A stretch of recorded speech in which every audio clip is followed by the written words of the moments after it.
Why do women probably favour socialism, communism more than men? Well, their position in life and their experiences point towards it. Men are told they've got to be individuals, they've got to do something, they've got to achieve something, they've got to stand out. They still have to belong, but leadership is important, and not being accepted by the group isn't as worrying. Now, in a family, it's the male in the past, and even now that theoretically and in practice protects the children and the wife. Women still expect this because they say, where are the real men?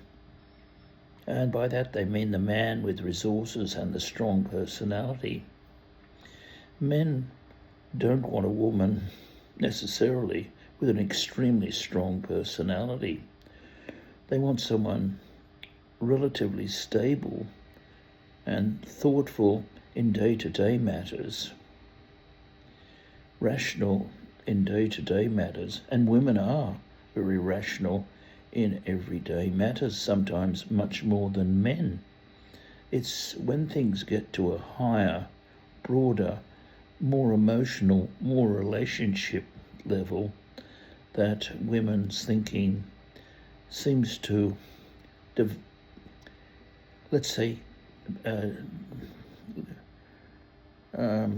go in a different direction to males. Males will get emotional, but they'll try and apply reason to many situations, and they've got their biases.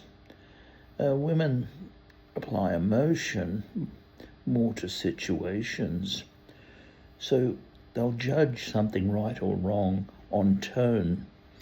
A man will generally, but not always, separate tone from the message. Women find that very difficult. In solving an argument, they think that getting the person calmed down and getting the tones right is solving the ethics of the situation. It's not. Now, getting back to the family, the model, and it's not always the case because sometimes the woman is the stronger one and the more logical, but we're talking generally, the man is expected to protect the women and children. He's the one that hands out the money. He's the one that makes all the big decisions. So there's this paternalistic model, and it's not always the case, but that's the expected model. And when a man is courting a woman, he's expected often still to pay. Women and men do share payment, but the man is expected to display the fact that he can support the woman. It's rarely that the woman early in a relationship says, I'm going to pay for you rather than you pay for me. That's a rare model even today. And women often earn more than men in Western society, but the man is still expected to have the car, although the woman might have a car, and pay for at least formal outings. Now, very early on, I had a girlfriend that didn't have much money, but she believed in sharing. She was very feminine in other ways. So there's always exceptions. And when we talk on this, we're talking in what happens generally and what's the mental set on these matters, what's the mindset. So women grow up expecting money and services of a major kind from men. They carry out many of the minor services for men. Cooking, making the bed, shopping, although those things are changing too in some situations. But women generally feel they can do those things better.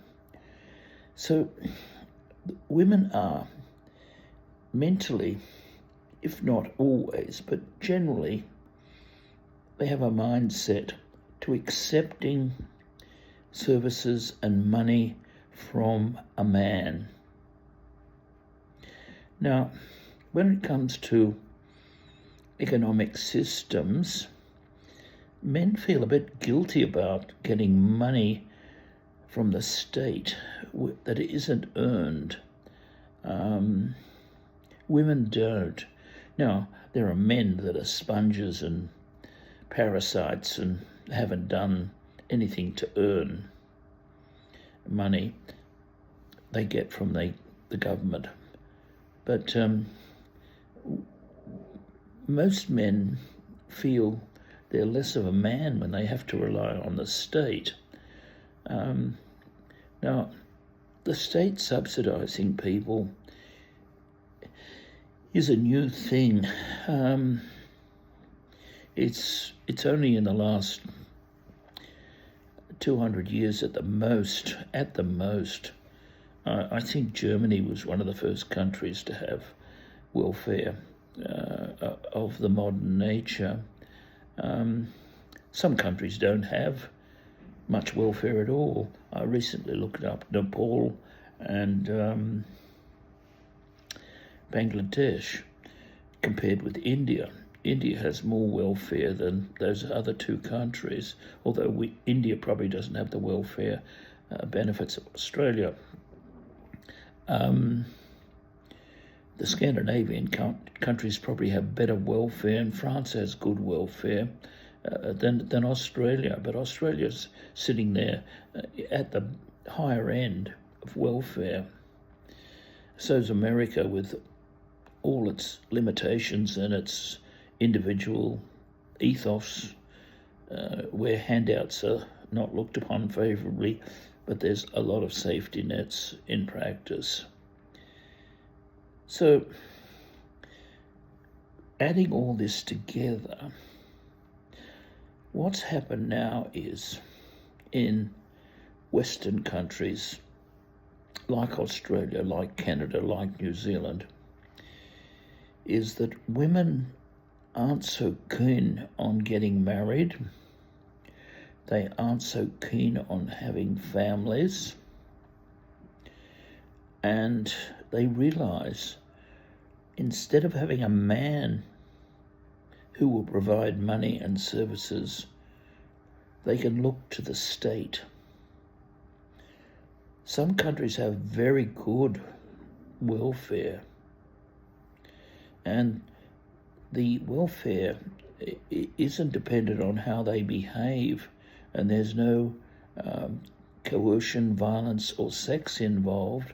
They just put their hand out when they're a citizen of a particular country, and they get the money, unemployment, sick benefits, single mother benefits, all kinds of benefits, and they get a pension if they don't have superannuation. So what I'm getting around to saying is the welfare state has replaced the husband, has replaced the man in the house, and women are more accepting of state welfare because their whole being has been relying for millennia, for all of history, on the man or the tribe to provide them with safety, security, and those kinds of things. Now, the man benefits from the wife and benefits from the tribe, but not to the same extent as the woman.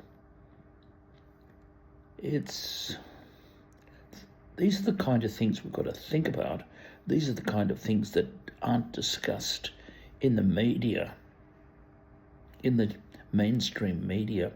And perhaps women don't want this transparency.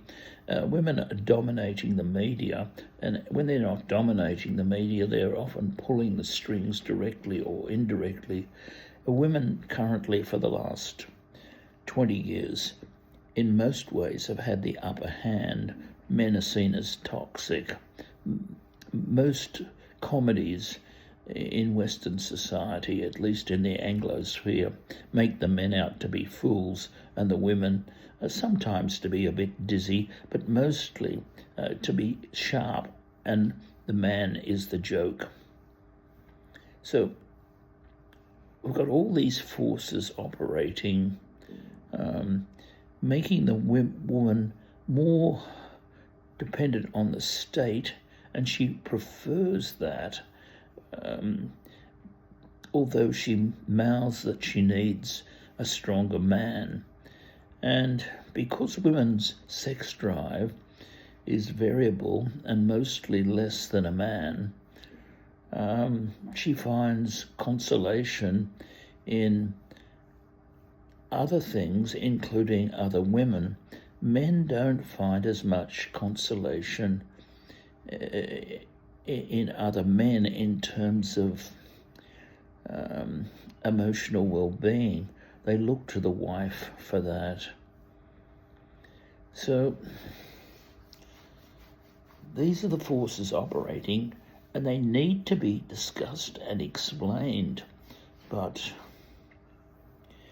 that doesn't happen because Western media is too dependent on selling services, and this kind of information doesn't help sell objects or services. Thank you.